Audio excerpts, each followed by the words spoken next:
my silence. Another crisis, I don't think they care.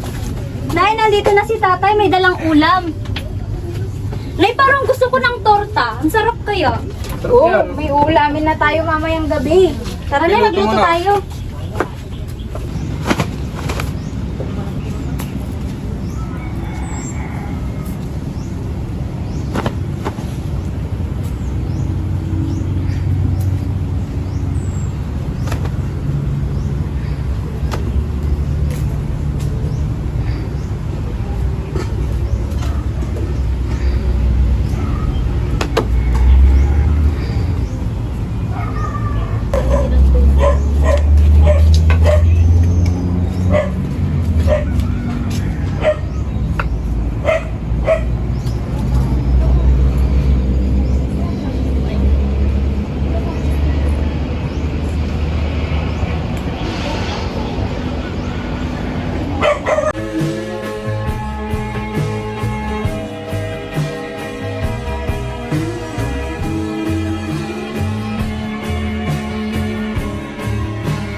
Ay, ano po ba? Parang gusto ko parang ang mahal naman ng gusto ng mag-ibig. So, alam. Ay, ito po kasi gusto ko para makatulong ko sa inyo. Mga anak, pasensya na kayo ha. Isa lang muna yung kaya natin pag-aralin ngayon. Si Dayan muna.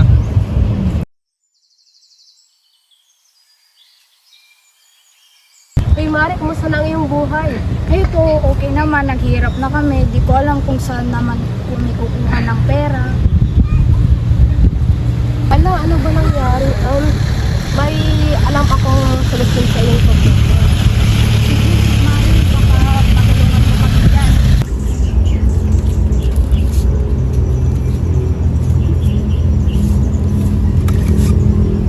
Wala.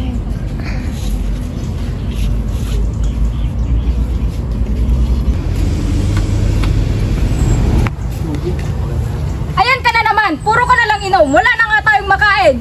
Doon ka nga, nabalasa mo ba ako? Ano? Hindi ka pa tatayo dyan? Hindi ka ba titigil? Ha? Aray! Ano? Hindi ka ba uuwi? Ha? Pre, huwag ganyan. Asawa mo yan. Nay, si Dayan, nagsusuka pa ng dugo. Ha? Anong nangyari sa kanya? Ano nga?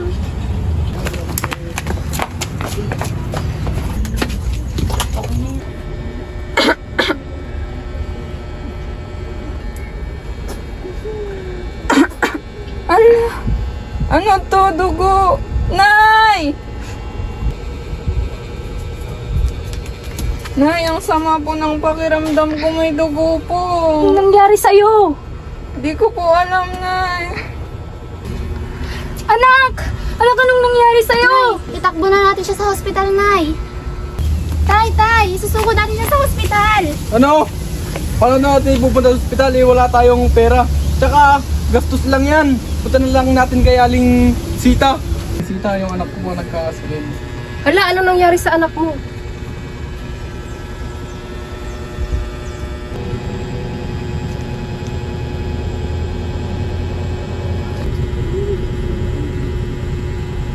Di may sasabihin po sana ako.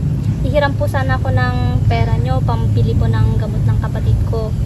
Pang-aral na rin po niya kasi wala na rin po kami pagkukunan ng pera. Wala naman pong trabaho yung tatay ko, pati yung mama ko.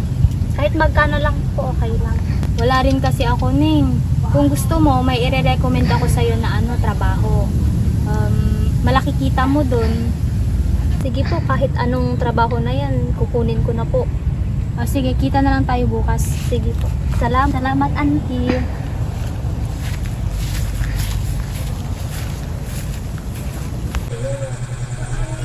Don't ask for help when it comes to illegal. Requesting for illegal activities poses significant risks to individuals, communities, and society. Embracing ethical decision-making seeking legitimate support, and respect the law are essential for maintaining a safe, responsible, and just world. Ang paghingi mo ng tulong na labag sa batas ay mapanganib at nagdudulot ng malubhang kahihinatnan. Nagbabaluktot ito sa ating moralidad at naglalantad sa atin sa mga panganib. Dahil dito, mahalaga ang pagpili ng lehitimong paraan at paggalang sa batas. Ito ang paraan upang mapanatili ang ating integridad at pagtitiwala sa isa't isa. Sa pagpili ng tamang landas, nagtatayo tayo ng isang lipunan na mayroong katatagan, katarungan at pagmamahal. Mahalaga ang pagiging matalino at mapagkakatiwala sa bawat desisyon. May nabili ako, may bibigay pala ako sa iyo. Ano yung din? Wait lang, kukunin ko. Ano kaya yun? Uy, wow, gold! Alam mo talaga yung mga gusto ko, no? Siyempre naman.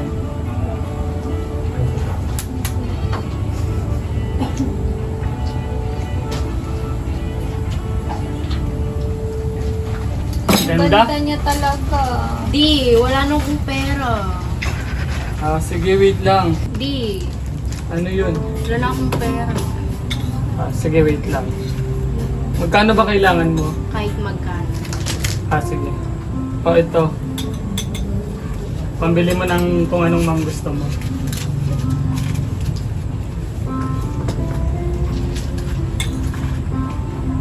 Thank you, B.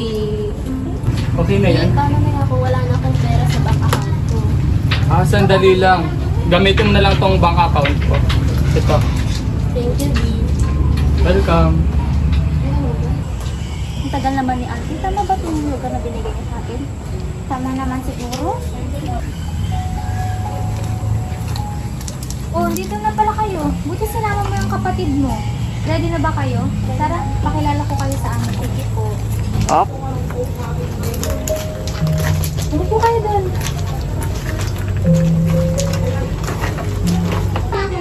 Boss. Bago pa nga to. Oh, boss. Fresh na fresh yan, boss. Sige, pagandahin mo na sila.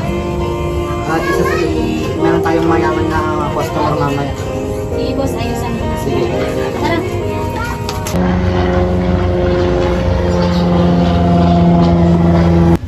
Di! Di!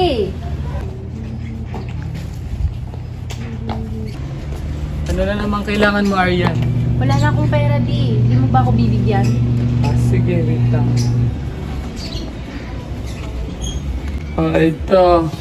Baon mo. Thank you, Di. Welcome.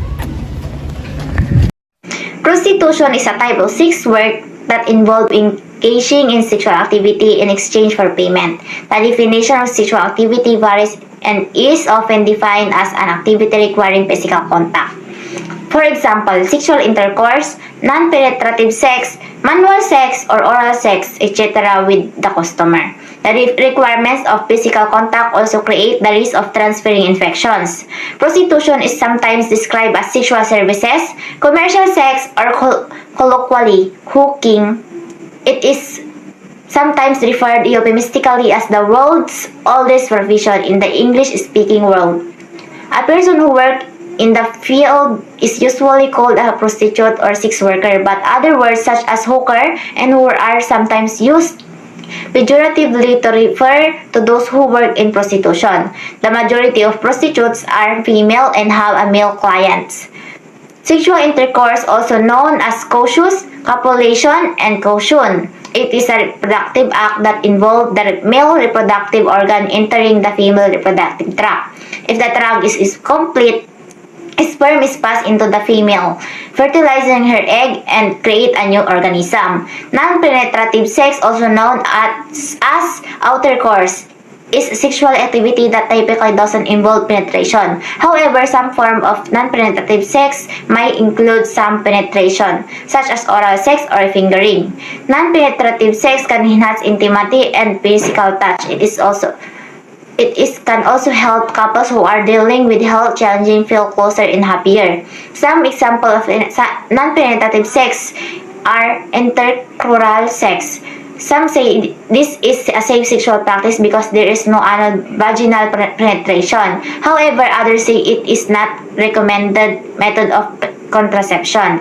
Oral sex is using your mouth, lips, or tongue to stimulate your partner's genitals or anus. People of all genders can give or receive oral sex. Oral sex without protection such as condom and dental dams put you and your partners at risk of many types of sexually transmissible infection, STI. Always practice safe sex to reduce your risk of STI. See your doctor or sexual health clinic if you think you may have an STI. Having regular STI screening and reducing the number of sexual partners also reduce the transmission risk of STI. Ito oh, binalan kita ng mga luho mo. Masaya ka na ba dyan? Oo, Di. Thank you, Di. Welcome. Di may laman pa ba yung wallet mo?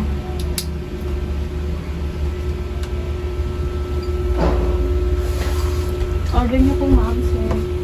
Thank you.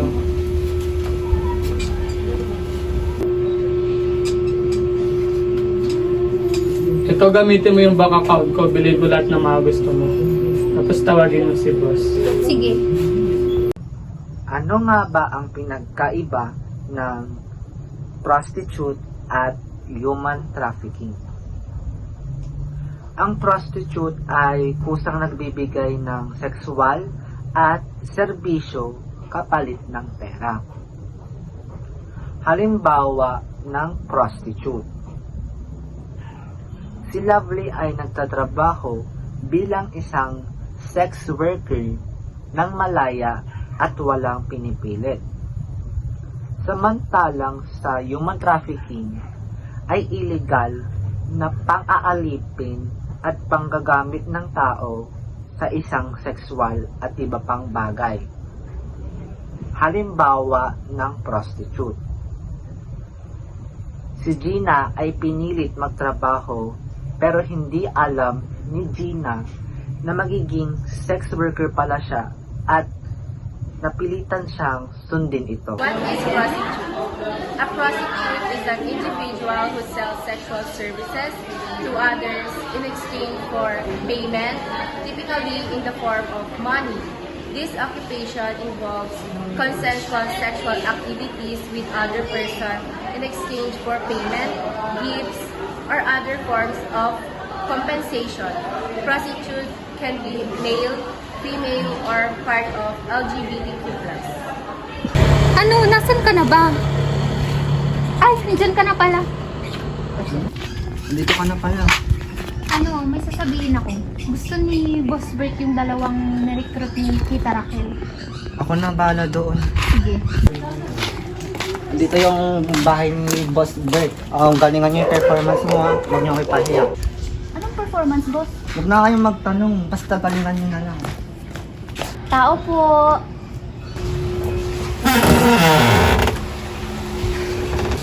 Andiyan na pala kayo. Halin na kayo, pumasok kayo sa kwarto ko. Anong ginagawa mo? Oo nga, anong ginagawa mo? Manahimik kayo dyan, bayad na kayo. Ano? Manahimik ka dyan, pag nagsumbong ka, ipapapatay kita tsaka ang pamilya mo. Bitawan mo ako!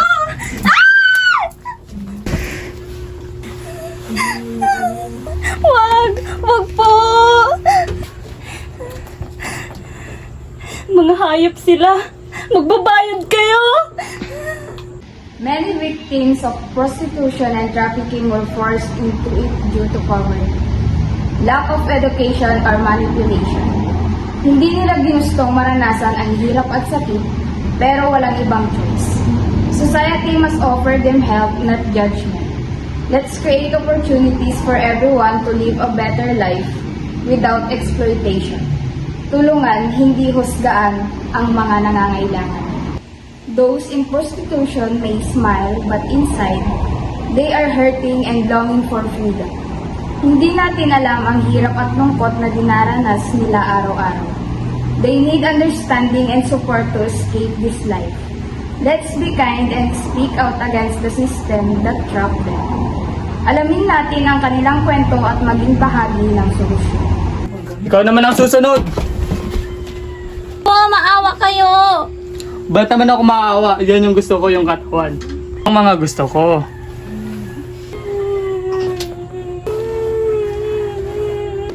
Wag po, parang awan nyo na, tulong! Sobrang sakit na po, please, tama na po, parang awan nyo na, tulong!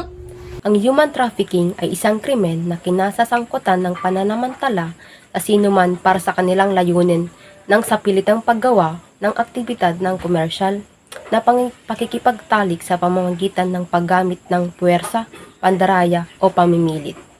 Ang human trafficking ay isang uri ng modernong pang-aalipin kung saan kumikita ang mga tao mula sa kontrol at pagsamantala ng iba.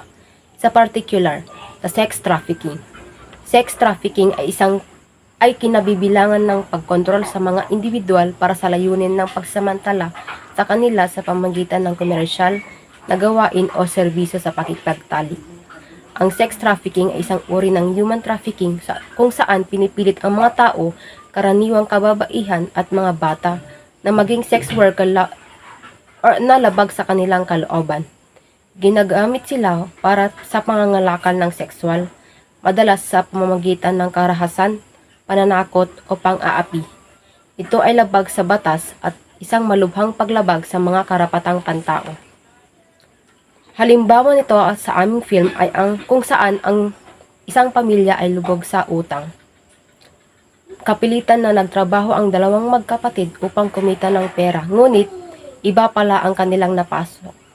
Sila ay ibinenta upang makipagtalik sa isang mayaman na lalaki. Ate, tara na. Susumbong natin sila kay Papa. Boss, satisfied ka ba? Oo naman, salamat ulit ha. Wala yun, boss.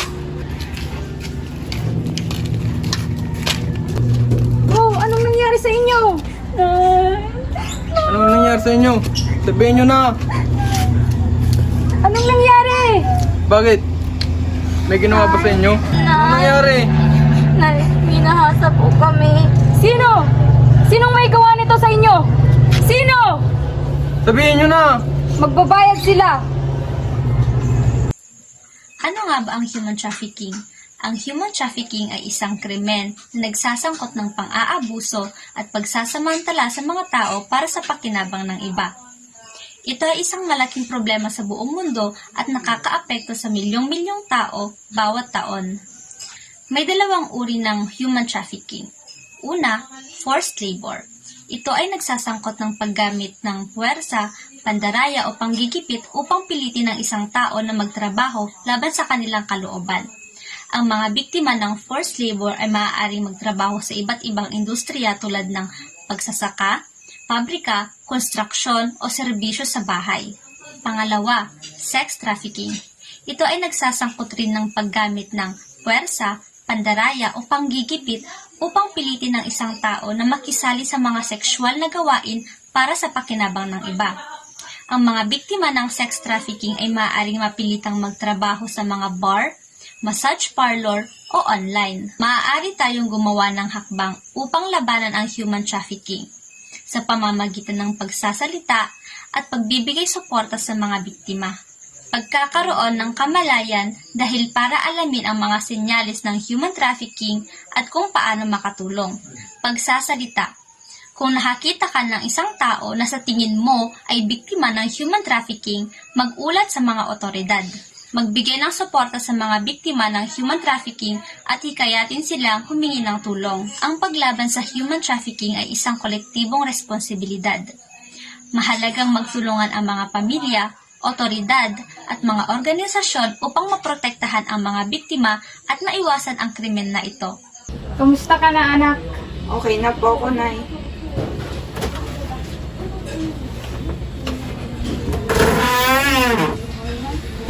Buti na anak, nagising ka na.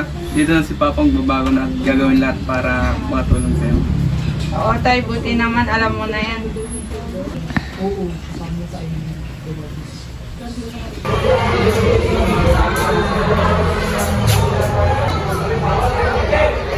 Aba, sa nakil yun ah.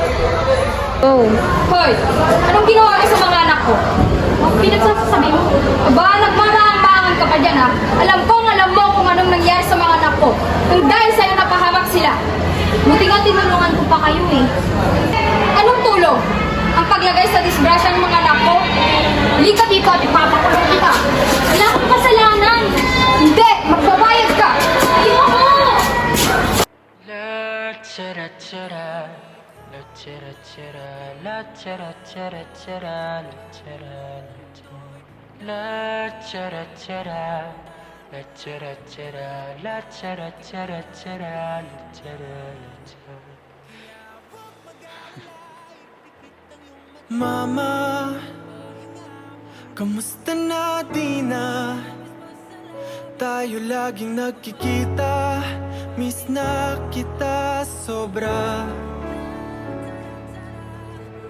Lagi na lang kami ang nauuna. Di ba pwedeng ikaw muna, akin ang pangamba? Dahil ikaw ang aking mata sa tuwing mundo'y nag-iibang dahilan ng aking paghinga. Kaya huwag mag-alala, ipikit ang iyong mata, tana, pahinga muna, ako na. May papakita sa aming film na pamilya pa rin ang ating matatakbuhan sa panahon ng sakit at pighati. Kahit may masama na mga nangyari, mapapalitan pa rin ito ng kasiyahan. Sabi nga ni Eva Barros, "The love of a family is a life's greatest blessing." Hearing this quote, it makes us see the importance of our family because they are someone to relate to that keep us safe and love. Spread love and live a happy life.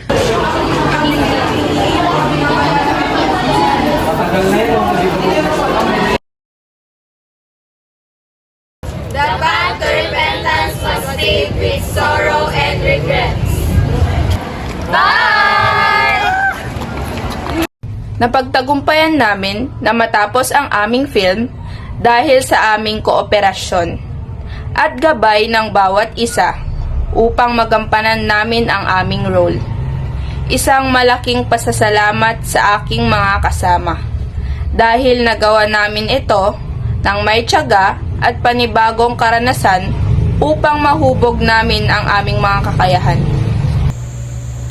Napag-usapan naming magkakagrupo na ito ang aming piniling topic para sa aming film, which is ang The Human Trafficking versus Prostitute. Dahil alam namin kapag napanood ninyo ito, hindi lamang basta ninyo ito mapapanood, kundi makakapulot din kayo ng mga aral na pwede ninyong mai-apply sa inyong sarili. At hindi solusyon ang panghuhusga sa mga babaeng bayarin, lalo na kung ito lamang ang kanilang hanap buhay para sa kanilang sarili at pamilya. At hindi din wasto ang pamimilit o pagpwepersa sa mga kababaihan para lamang makuha ang gustong makuha. At sa bawat problema na ating mararanasan, at kung lalo man pagdating sa ating mga sarili, huwag matakot na magsalita o magsumbong sa ating mga mahal o kilala sa buhay. The purpose of our life is to be happy. Live the life you love and love the life you live. Ang natutunan ko sa film na ginawa namin ay nagpapatunay na kung gaano man kahirap ang buhay, lahat ay gagawin mo para umahon sa kahirapan na dinadaranas mo. Kahit paloob sa puso mo, kahit na ayaw mo na sa trabaho ay gagawin mo basta makatulong ka lang sa pamilya mo. Kahit na natatakot ka kung anong mangyari sa trabahong gagawin mo, pero andito pa rin yung konsensya na sinasabi nila na konsensya ka sa gagawin mo trabaho. Hindi man tayo gaano kaganda ang buhay na tinatayuhan mo, basta maging masaya ka lang at walang kang tinatapakan na ibang tao. I learned in our video that no matter how hard the situation is, you don't need to apply into the job that you can't have a background, whether the salary is very high. Because some jobs that are salary are very high, there's a hidden secret or dark secret around it. That sometimes it can harm you physically, emotionally, mentally, and spiritually. Like other people said, kahit gaano kahirap ang buhay, huwag kang kumapit sa katabi. And don't trust to other people easily, especially on stranger. In conclusion, hindi solusyon ang kaharasan upang maiahon ka sa kahirapan.